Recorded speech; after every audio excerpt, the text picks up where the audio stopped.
Surgical Medicines team to deliver. So we'll be recording this webinar today to allow those who aren't able to watch live to review it at a later date. And we'll stop recording towards the end to allow for any kind of questions or comments or shared experiences. So do please feel free to pop these in the chat box as we go, and we'll either kind of cover these as we go or towards the end of the presentation. So for those who might not be aware or might not manage to join these webinars before, Here for Health is a health improvement service within OUH, supporting staff, patients and visitors on a one-to-one basis. So we take a holistic, person-centred approach to guide individuals through identifying what matters most to them and developing a personalised health and wellbeing plan, which can include signposting or referral to further resources and community support.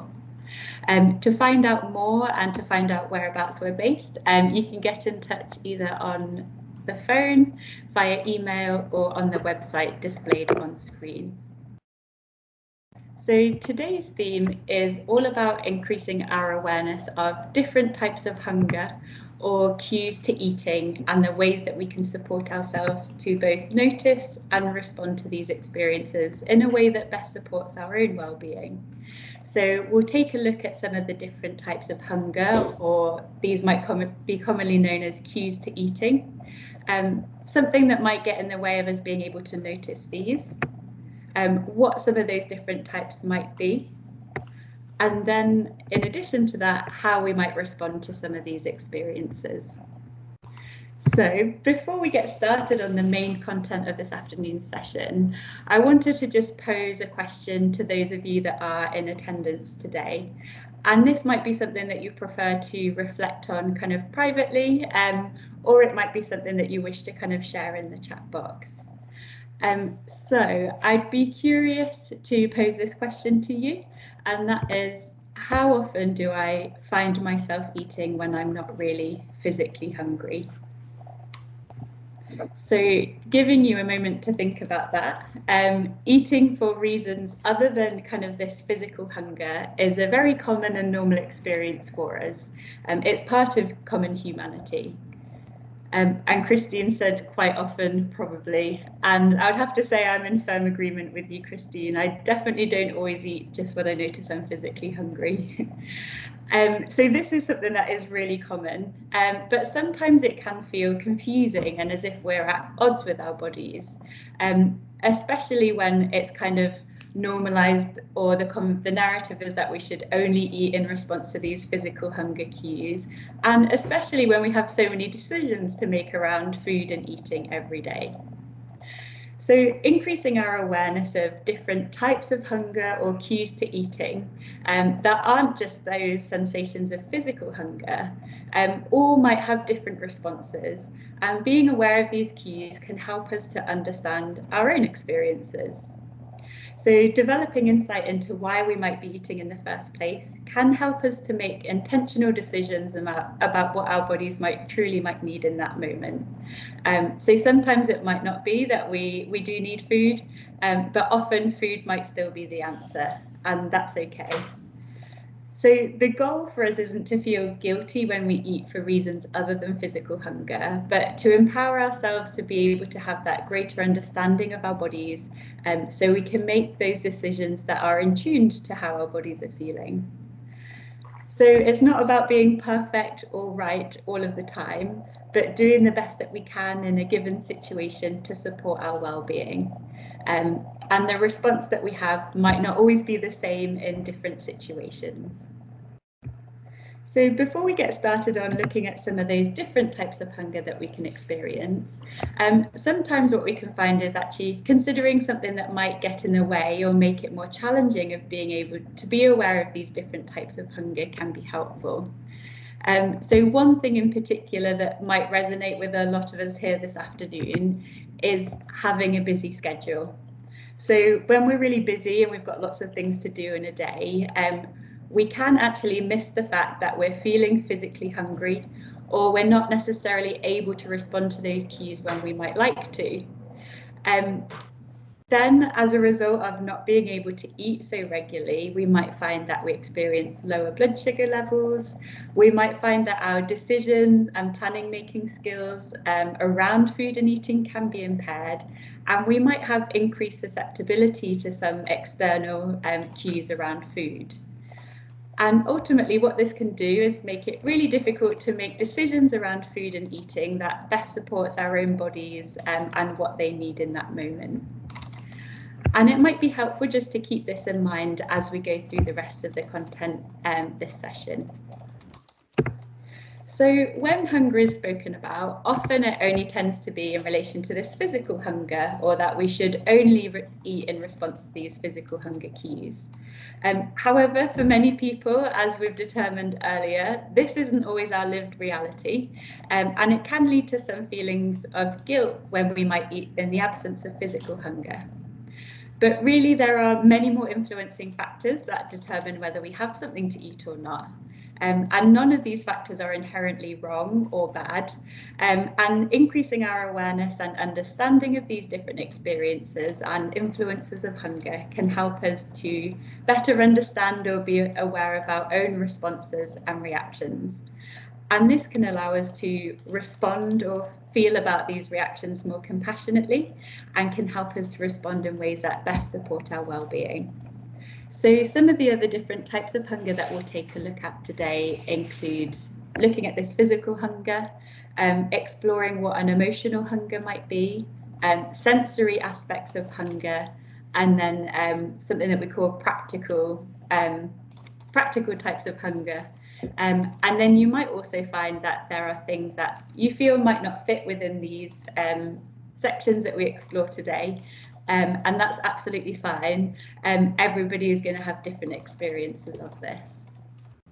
So looking at physical hunger, this is what we might call kind of hunger at its most primitive. So it's something that occurs when our bodies are low on energy and needs food and nutrients in order to refuel and function effectively. So it's usually something that starts to build gradually when time has passed since your last meal or snack, and tends to be satisfied after we've had something to eat. What we can find is that most people might associate physical hunger with a growling stomach. However, if this is the first sign that we might notice in relation to hunger, it's quite likely that we're getting overly hungry, and this is where it can be quite hard to make mindful decisions around food that are attuned to our bodies. So we often refer to something as a hunger or fullness body map as a way to explore sensations of hunger in a little bit more detail. And we might find that hunger can show up in a variety of ways. So it might occur in our stomachs, as we mentioned, it might occur elsewhere in our bodies, it might have an impact on our energy, our moods, in our heads, or you might even experience it elsewhere. And what I would do is share some kind of common words that people do associate with this physical hunger that we might not always think of straight away. So it might be in our heads that we start to feel a little bit lightheaded, or we are struggling to concentrate, or we feel distracted. We might start to feel weak or a little bit shaky if we are very hungry.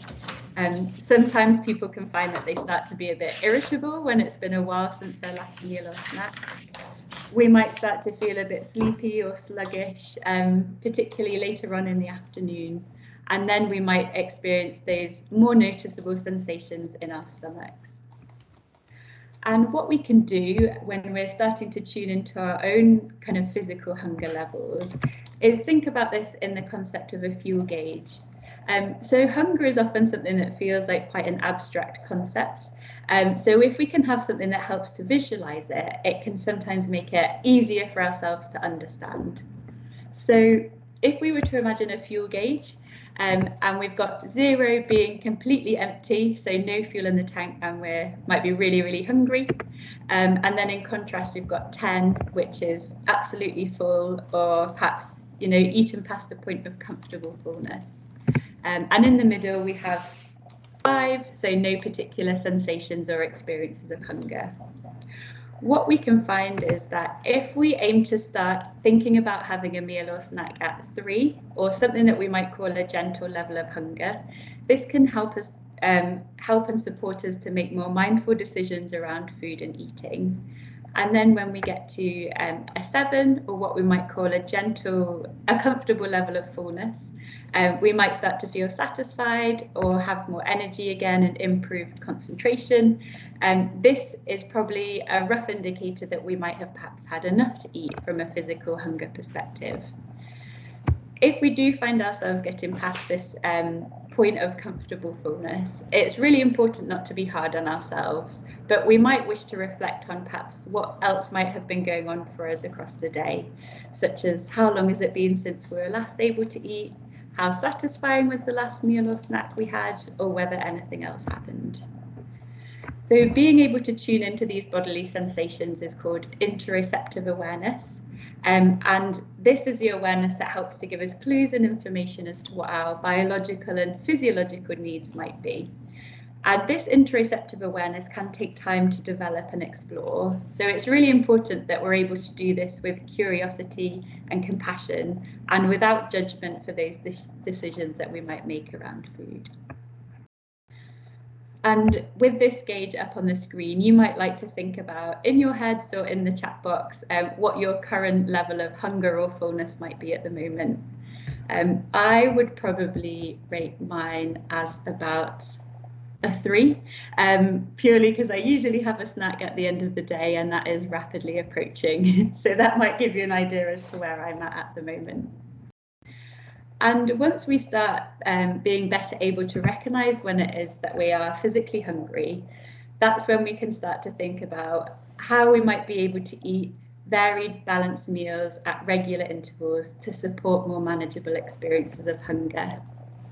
And Kate mentioned that she's at 5, which to me suggests that she's in a prime working state. So that's great to hear. Thank you for sharing. So now that we've looked at physical hunger, what we can find, and we're probably already aware of, is that there can be many different reasons to eating in response. Polly's a 7, just eating a tomato, apple and a kiwi. Thanks for sharing, Polly. That's lovely. Thank you so much for sharing. I always find it really fascinating how everybody can be at different points at the same time of day and just how different our routines all are. So thank you for that.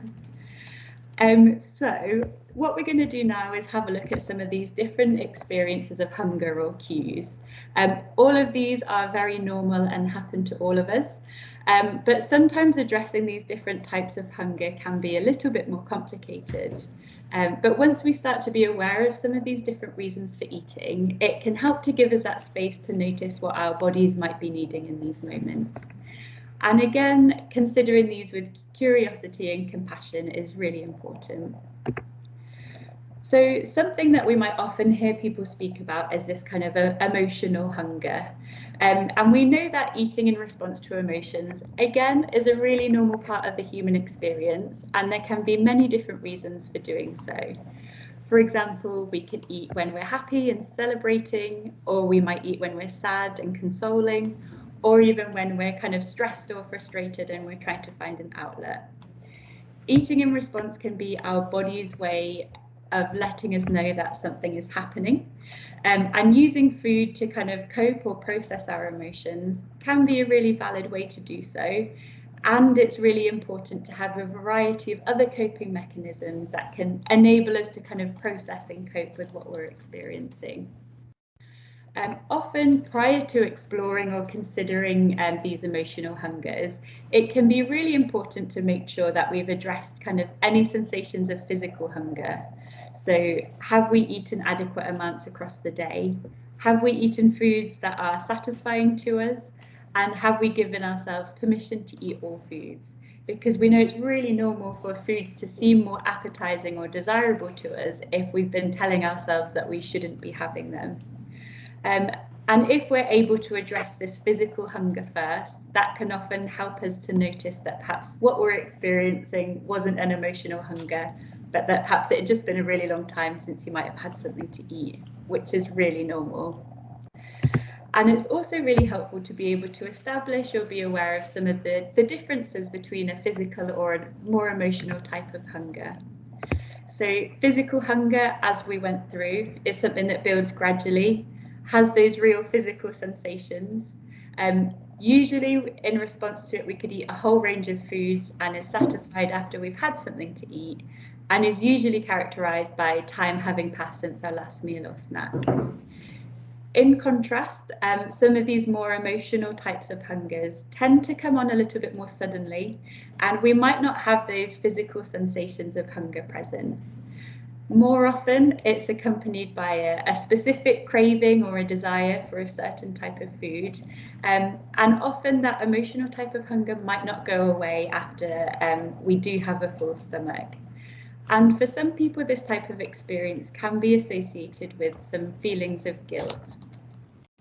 Now, if what we've identified is an emotional hunger that we're feeling, it can be really important to kind of take that pause and consider, what is it that I am actually feeling if it's not physical hunger, or what am I noticing?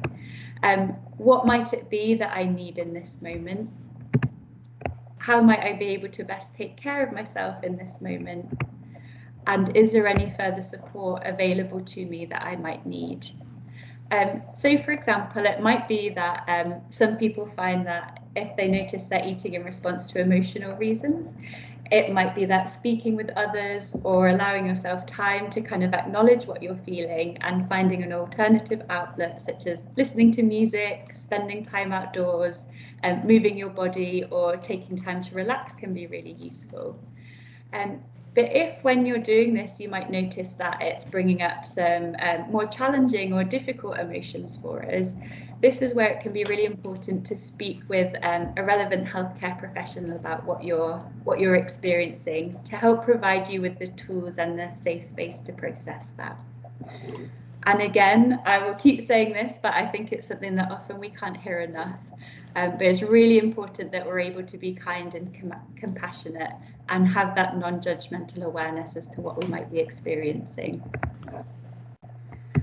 So moving on to sensory hunger, all senses essentially can trigger the experience of hunger or craving or desire or appetite for foods.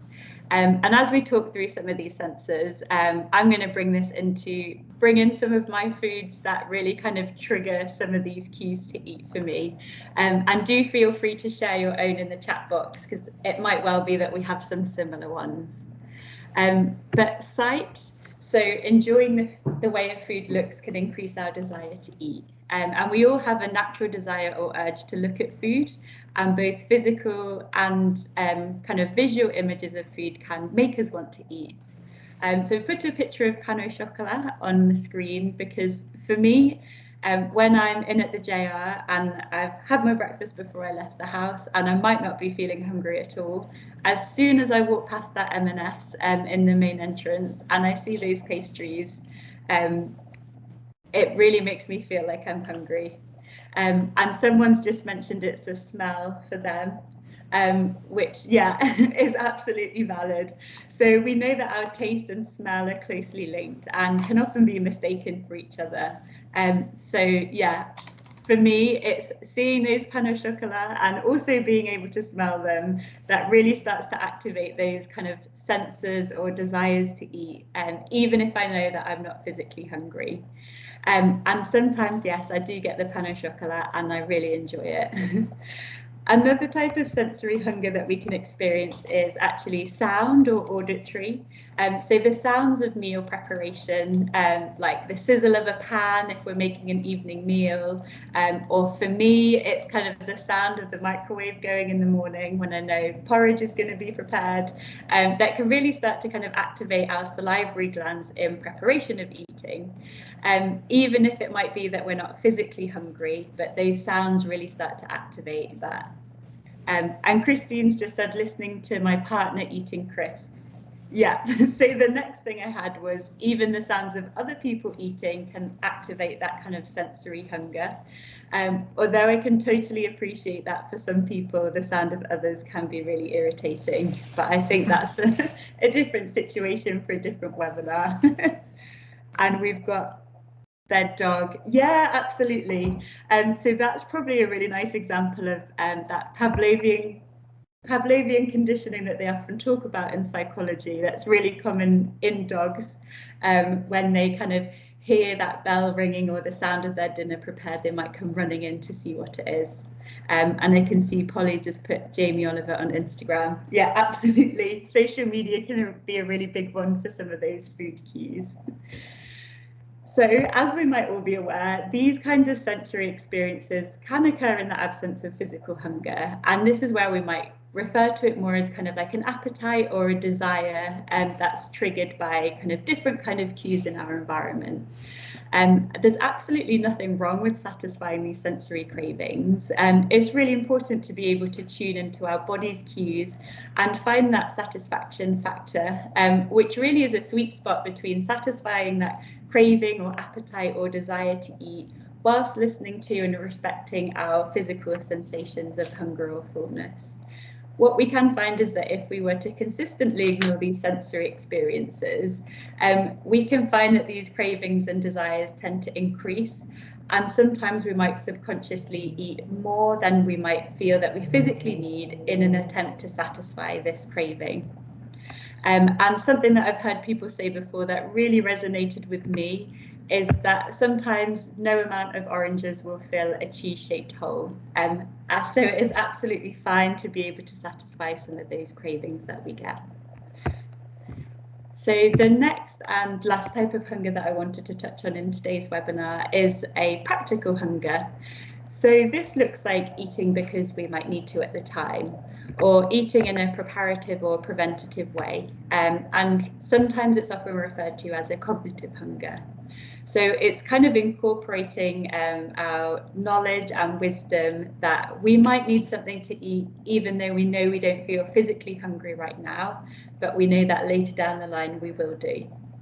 So for example, it might be having a slice of toast for breakfast, even if you're not really feeling that physically hungry, because you know that once you get to work, you might not be able to eat until lunchtime. And this practical hunger can be especially important to rely on if we are overly busy or not always able to listen to our internal cues. And it might be that in an ideal world, we'd always be able to get to listen to our internal hunger cues. But sadly, in the way that we work, that's not always possible. So eating for practical reasons is something that can be really sensible and useful. And it's about being aware of our hungers that we experience and honouring them when we can, but not getting stressed if it's not something we're able to do all of the time.